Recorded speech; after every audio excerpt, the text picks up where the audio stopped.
Magandang umaga po muli. Ako po ulit si Chief Inspector J. Guillermo ng PNP Anti-Cybercrime Group. So, may mga katanungan po tayong natanggap. Ang pinaka-mission po ng Project Angelet, yung sabi ko nga po kanina, ito ay tungkol sa internet safety ng mga kabataan below 18 years old. So, pag sinabi po natin below 18 years old, 17 pababa po yan. So, ito yung mga kabataan na gumagamit ng internet. Any violations through the use of internet, ang mga biktima nito ay mga kabataan. So, yun po yung mga isa sa main mission ng Project Angelet. Lahat po ng kaso na ang mga biktima ay below 17 years old, ang Project Angelet po ang nag-iimbestiga sa lahat ng mga ito. So, meron tayong mga kababaihan din na humahawak ng mga investigador ng mga kaso.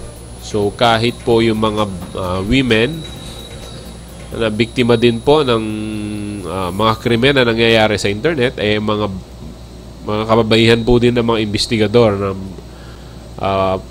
Women and Children section ng PNP Anti-Cybercrime Group.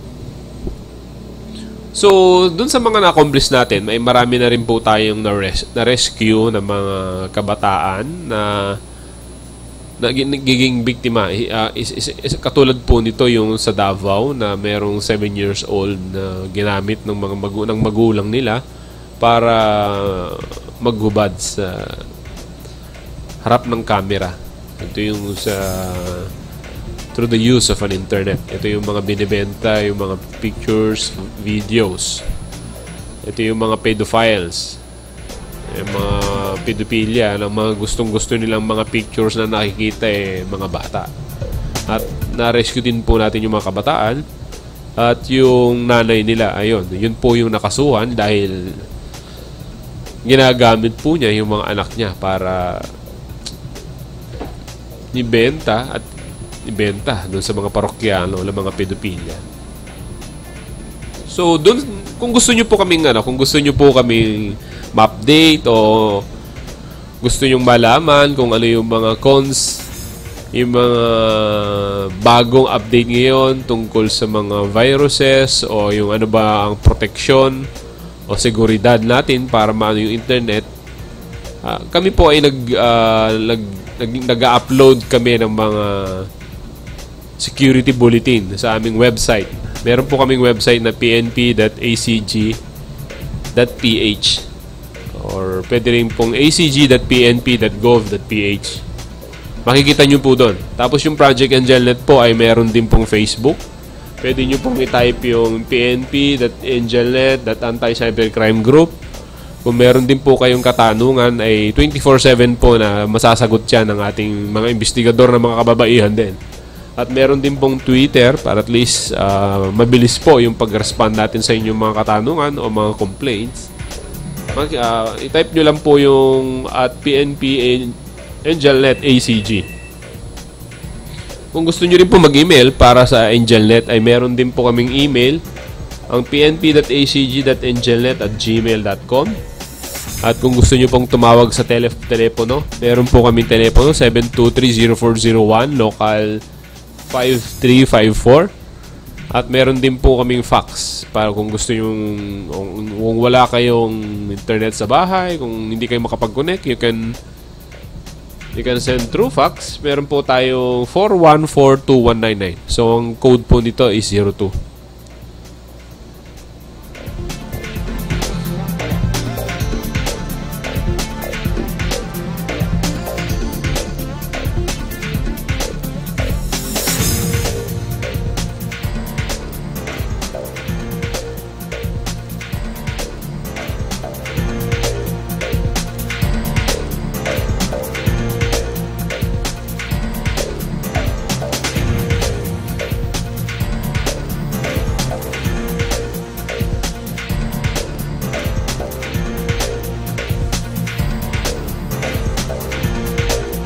Gusto ko lang ibahagi yung ano ba dapat ang isa sa mga bagay na dapat nating gawin sa paggamit ng isang internet sa internet.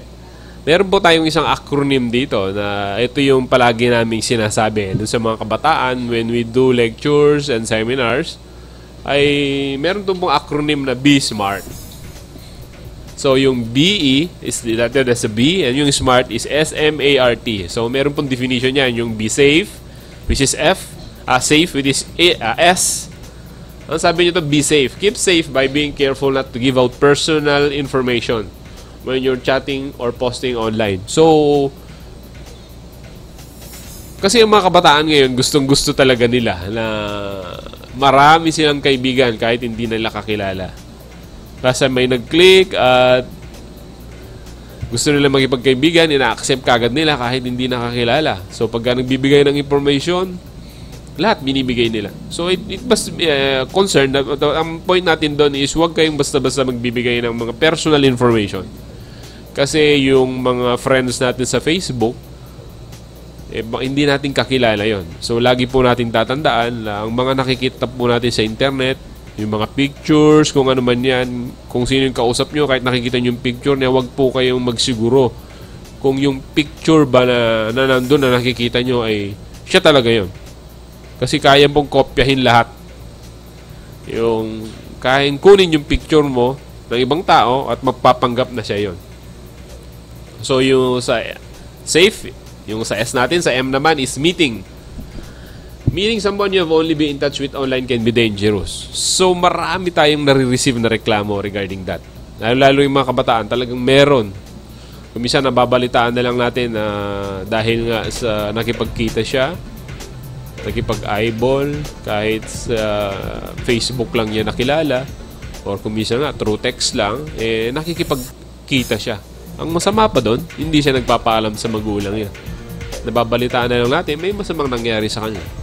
So, lagi nating tatandaan, katulad din sinabi ko kanina, huwag po tayong basta-basta maniniwala sa mga tao na hindi natin kakilala. Kung gusto man niya makipagkita, kung gusto niya makipagkita, dun sa safe na lugar. Yung maraming tao, o kaya magdakala ka ng kasama mo, ipaalam mo sa magulang mo kung saan ka pupunta. Yun ang pinaka-the best na solusyon kung gusto mo makipagkaibigan o makipagkita sa kaibigan mo through online. And A, yung accepting. Sabi ko nga kanina, wag na wag basta accept. If you will accept yung invitations ng isang account din from the social media katulad ng Facebook, at pag hindi nyo siya kakilala, ay wag niyo basta tatanggapin yung kanyang invitation. Kasi pagka meron kang mga pictures na nanodo doon sa file mo or doon sa account mo sa social media, ay makikita niyo po lahat yan. Kung ano yung mga pinaglalagay mo doon, makikita niya at ma-access niya. Malalaman niya kung ano ang ginagawa mo. And reliable. Ang pinaka-the best doon, yung sabi ko nga, doon it can be reliable. Dapat doon, kakilala mo talaga yung mga friends mo through online. At dapat sigurado ka na yung taong na-accept mo sa Facebook account mo is kakilala mo. So, beware na although, kasi kuminsan yung mga kabataan nagpaparamihan talaga ng friends sa Facebook. Akala nila maganda yung ganun. Meron nga kaming nakausap na kabataan, ang friends niya sa Facebook is almost 3,000. Nung tinanong namin siya kung kakilala niya ba lahat yun, wala. So, more or less, ang mga kakilala lang niya doon, yung mga classmate niya sa school. Paano yung mga hindi niya kakilala sa school? Paano kung may mga nagpapanggap lang doon, criminal pala? Delikado yun. Isa ka sa mga magiging victim. And dun sa smart, safe, meeting, reliable, accepting, reliable, ito yung T, yung tell. Tell your parent, carer, or trusted adult. Sinabi ko kanina yung kailangan lahat ng ginagawa nyo, lahat na kung magbubukas ka ng internet, magbubukas ka ng Facebook, dapat alam lang mga magulang natin. Siyempre, ang magulang pa rin natin yung pinaka-the best na dapat na natin kausapin at ibahagi natin kung ano yung mga gusto natin gawin. Sabi ko nga, kung gusto nyo makipagkita sa mga online friends nyo, sabihin nyo sa magulang nyo. Ipaalam nyo. So, kailangan talaga. Hindi po pwede yung basta ka lumalabas ng bahay at makipagkita ka sa ibang tao na hindi mo kakilala, na hindi ka nagpapaalam sa magulang. Yun ang lagi namin sinasabi sa mga kabataan. Kung minsan talaga, na hindi napipigilan ng mga kabataan, pero dapat. Dapat, yun ang ating unang-unang gawin.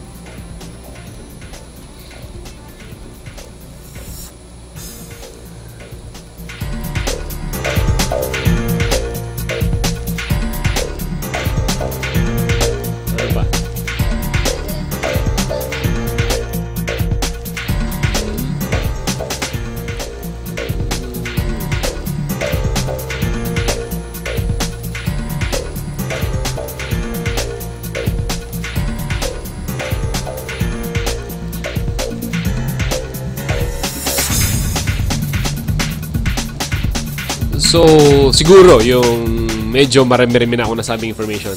So, ipapaliwanag ko naman yung...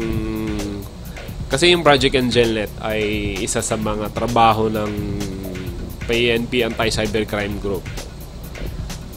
So, yung PNP Anti-Cybercrime Group ay katulad nga po ng Project AngelNet na yan, ay lahat po ng krimen na ang biktima ay kabataan at saka mga babae. Sila po yung may hawak ng kaso na yan. So sa PNP Anti-Cybercrime Group din po, gusto ko lang ipakilala yung opisina namin na lahat, meron po kaming kapabilidad na mag-imbestiga. Lalong-lalo na po yung maimbestigahan namin yung laptop, cellphone, at kung ano mang mga ebidensya na yan ang gamit nyo, cellphone or laptop.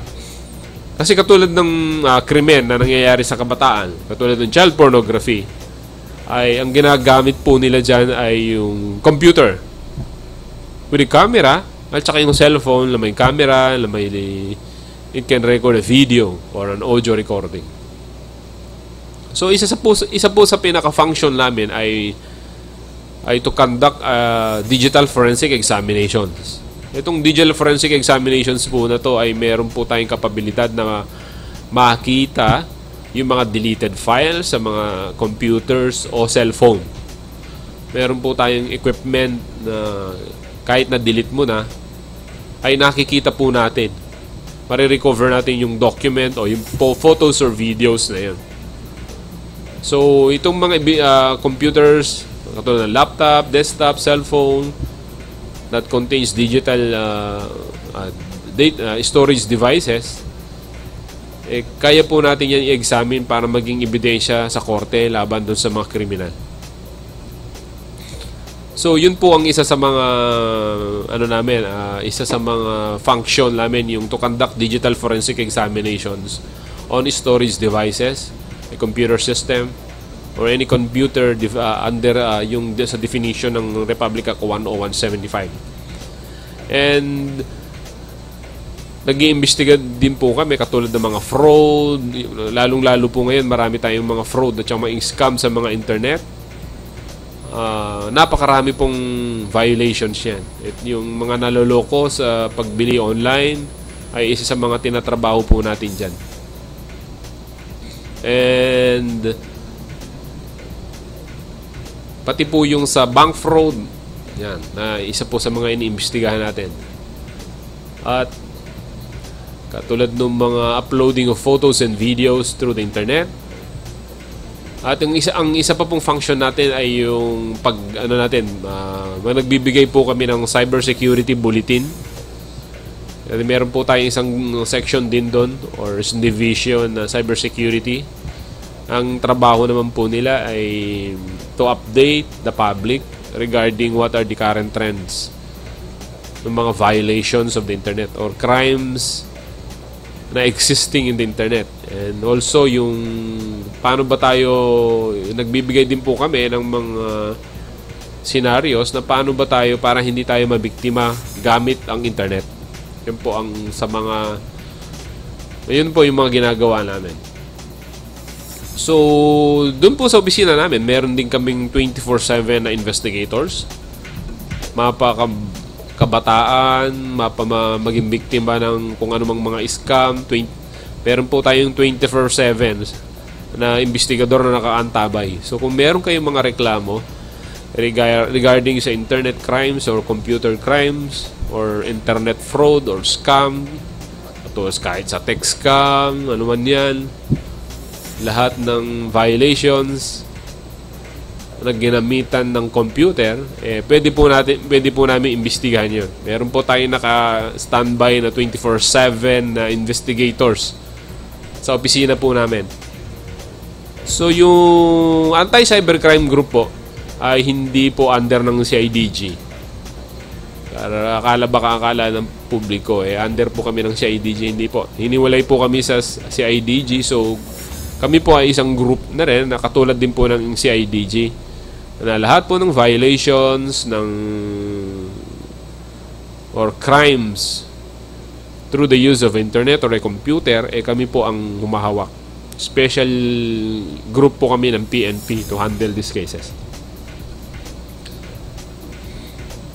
So dun sa mga gustong mag-complain, ang opisina po namin ay to file a complaint. Ang opisina po namin ay matatagpuan sa Camp Crame. Yun po yung national office namin, national headquarters ng PNP Anti-Cybercrime Group. Doon po sa sinabi ko kanina, doon sa mga number regarding doon sa complaints nyo sa AngelNet, pwede nyo pong ipadaan doon. So kung gusto nyo din po doon sa website namin, yung acg.pnp.gov.ph, or just search PNP Anti-Cybercrime Group using the Google or Yahoo, lalabas po yan yung website namin. So pwede rin po kayong mag-file ng reklamo through online para makita natin kung ano yung mga violations na kung ano yung krimen na naging biktima kayo. So kahit din po nasa ibang bansa kayo, pwede po kayong mag-online, mag-file ng complaints sa online. Ang ginagawa nga lang po natin ay pagka nag-file po kayo ng through online, iniimbitahan po ko namin kayo na pumunta sa opisina. So kahit naman nasa ibang bansa ka, magpadala ka lang ng special power of attorney, o kung meron kayong lawyer sa Pilipinas, pwede natin kausapin yung lawyer nyo para siya yung mag-file ng complaints, at pwede po natin imbestigahan yun basta meron kayong written consent sa lawyer po ninyo.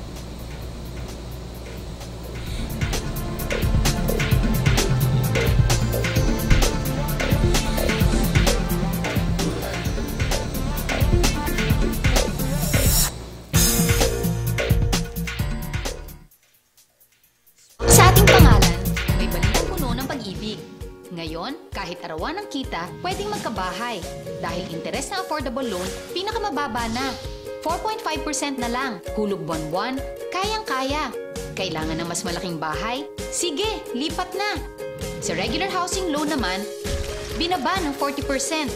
Milyon-milyong buhay na ang aming napaganda. Dapat kayo naman. Sa pag-ibig, ang pinaghirapan may katuparan.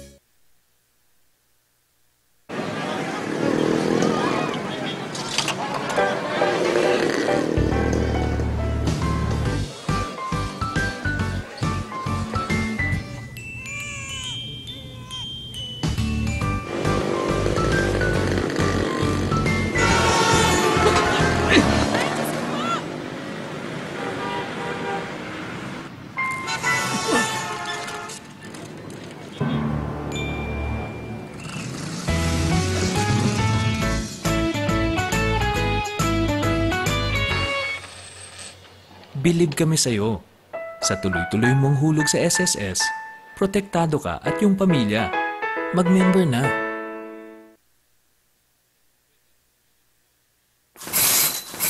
Eto na, kalusugang pangkalahatan. Binibigyang halaga nito ang pagkakaroon ng PhilHealth Card ng bawat Pilipino. Kapag may PhilHealth Card, tiyak na makakatanggap ka ng maayos na serbisyong pangkalusugan. Di na problema ang pagpapagamot sa ospital. At kahit si tatay lang ang miyembro, ang buong pamilya kasama sa benepisyo. Kaya dapat may PhilHealth Card tayong lahat. Mag-enroll na sa pinakamalapit na PhilHealth office.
Magandang umaga pong muli. Ako po si Chief Inspector J. Guillermo.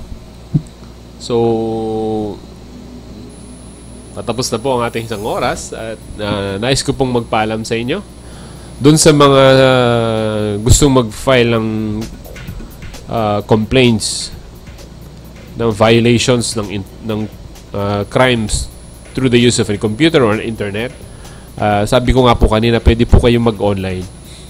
So, you can check our website, yung acg.pnp.gov.ph. At meron din pong email, yung pnp.anticybercrimegroup@gmail.com or yung info@acg.pnp.gov.ph. Pwede po kayo mag-file ng online complaints dyan. So, sabi ko nga po kanina, yung opisina po namin ay nasa Camp Crame. Kung gusto nyo pong personally file a complaints, pwede po doon. Meron po kaming 24/7. So, sa lahat po ng online namin na yan, meron pong nagbabantay dyan, 24/7 po. Sabi ko nga kanina, meron kaming investigador na nag-aantay ng mga complaints, 24/7. At babae po at saka lalaki yan. So, paalala lamang na sabi nga po ng meron po isang kasabihan na ang internet daw ay ang isa sa mga pinakamagandang imbensyon ng tao. At alalahanin po natin na pag ang internet po ay may kahinaan din po yan. Maganda po yung purpose niya.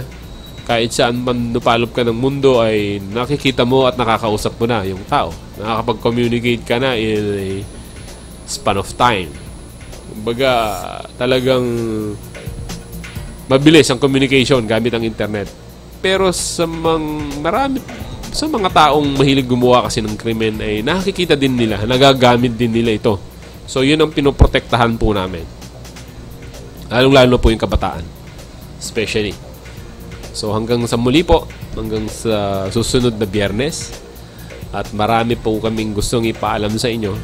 Marami pong krimen na nangyayari sa internet. Hanggang sa muli.